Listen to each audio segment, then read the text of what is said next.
You just checked your email. Nothing important. You know this. And yet 60 seconds later, you're checking again. Like somehow the universe was waiting for you to look away before sending that urgent message. Yeah, that wasn't ADHD. That wasn't poor time management.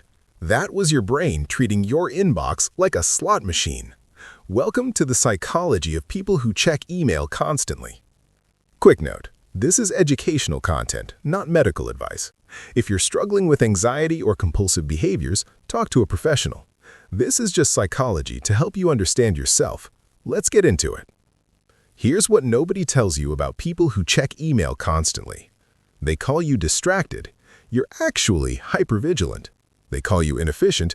You're actually anxiety-driven. They call you addicted. You're actually responding to system design. They say you lack focus. You're actually over-focused on the wrong thing. And here's the part that makes it worse. You know you're doing it. You close the email tab. 30 seconds later, you're opening it again. You tell yourself, this is the last check before I start real work, but your hand is already clicking refresh. Sound familiar? Today, we're breaking down 3 psychological reasons why you can't stop checking email. Let's talk about why. Here's the thing about uncertainty. Your brain hates it, like genuinely can't tolerate it. Psychologists call this uncertainty intolerance. When your brain doesn't know what's happening, it goes into threat detection mode. And email? Email is pure uncertainty. You don't know what's in there until you check. Could be nothing. Could be urgent. Could be your boss asking where that report is. Could be a client emergency. Your brain doesn't know, so it makes you check. Translation? You're not checking email. You're checking if the world ended while you weren't looking. But here's where it gets wild. Email is designed like a slot machine. Behavioral psychologists discovered this decades ago. Variable rewards create the strongest behavioral loops. You pull the lever, sometimes you win, sometimes you don't. Email works the same way. You check your inbox, sometimes there's something important. Sometimes there's nothing. Sometimes there's that email you've been waiting for. Your brain learns checking might give you the reward, so it makes you check again and again. Translation? You're not being productive. You're gambling with your attention, and the house always wins. And it gets worse. Researchers at UC Irvine found the average person checks email every 6 minutes. That's not email management. That's email monitoring. Each time you check, your brain experiences attention residue. Part of your focus stays stuck on that email even after you close it. So you're half working, half monitoring, and when you check again 6 minutes later, the cycle repeats. You're fragmenting your attention into smaller pieces until there's nothing left for deep work. So you're not distracted because you're lazy. You're distracted because email checking actively destroys focus. Now, here's where it gets uncomfortable. You ready for this? Fast response doesn't equal good work, but it feels like it does. Companies started measuring response time. Average reply speed became a performance metric. Clients expect instant answers.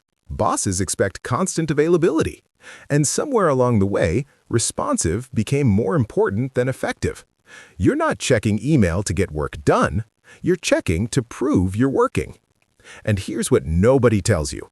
When you respond in 5 minutes, your brain registers completion. Dopamine hit. Never mind that responding isn't your actual job. In a job where real work takes weeks, instant completion feels like oxygen. So you're not addicted to email, you're addicted to finishing something. But here's the messed up part. The faster you respond, the more emails you get. Everyone learns this person replies instantly, so they send more and expect faster responses. You're training people to interrupt you. Your brain is too busy getting dopamine hits to realize you're caught in a feedback loop. So you're not being helpful, you're caught in a design flaw. Okay, we need to talk about how this pattern developed. Because you weren't born refreshing your inbox every 90 seconds. Modern workplaces unintentionally taught you this. Most companies don't realize they've created an always-on culture. Slack for urgent messages, email for important messages, Teams for quick questions, phone for emergencies. Except everything became urgent, everything became important, every question became quick. Translation? The system accidentally rewards anxiety Because anxious employees stay responsive and they give you tools designed to keep you connected. Email apps with notifications, desktop alerts, mobile alerts, smartwatch vibrations. You're interrupted by the same message across 4 devices. That's not productivity, that's information overload by design. Here's what they don't tell you about people who check email constantly. You're not addicted to email. You're addicted to the illusion that you can control chaos by responding fast enough. Yeah, you're not distracted. You're hyper-vigilant in an environment that punishes you for missing things. The urgent email? The client crisis? The boss's question? Probably not as urgent as your brain thinks, but your brain doesn't know that because modern work culture taught you that slow equals lazy, that unresponsive equals uncommitted, that inbox equals your worth. And in a world that measures your value by response time, your brain learned to treat email like survival. That's not dysfunction. That's adaptation to a system designed for a different era. But here's the truth they won't tell you. Most email isn't urgent. Most questions can wait. Most messages don't need immediate responses. But your brain has been conditioned to treat every notification like a crisis. So maybe the answer isn't checking email better. Maybe it's recognizing that constant availability isn't productivity. It's performance. Now, here's what nobody teaches you. You don't need to quit email cold turkey. You need a system. 2 tactics, pick your level. Level 1, email batching. Instead of checking constantly, check 3 times a day, 10 a.m., 2 p.m., 4:30 p.m. Set calendar blocks. During those blocks, process everything. Between those blocks, email doesn't exist. Turn off all notifications. Desktop, phone, watch. Your brain reacts to alerts, not urgency. Start here. This alone cuts your checking by 80%.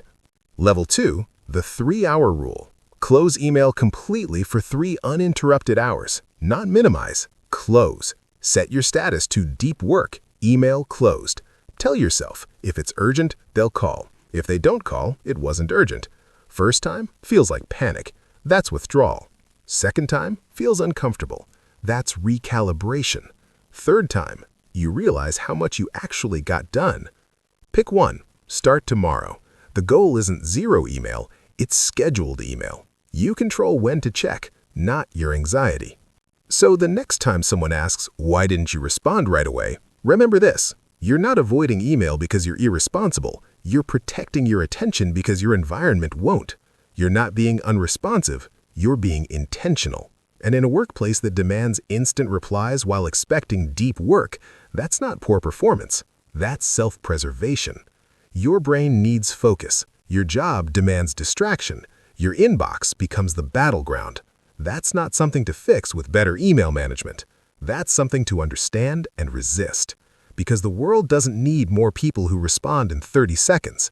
It needs more people who think for 30 minutes. Now tell me, how many times have you checked email in the last hour? Drop the number in the comments. Be honest. And if you've ever refreshed your inbox with 0 unread just to see if something appeared in the last 30 seconds, you're my people. Bonus question. What's the longest you've gone without checking email during work hours? If this video made you feel seen, hit subscribe. We're here every week breaking down the psychology of work that nobody talks about.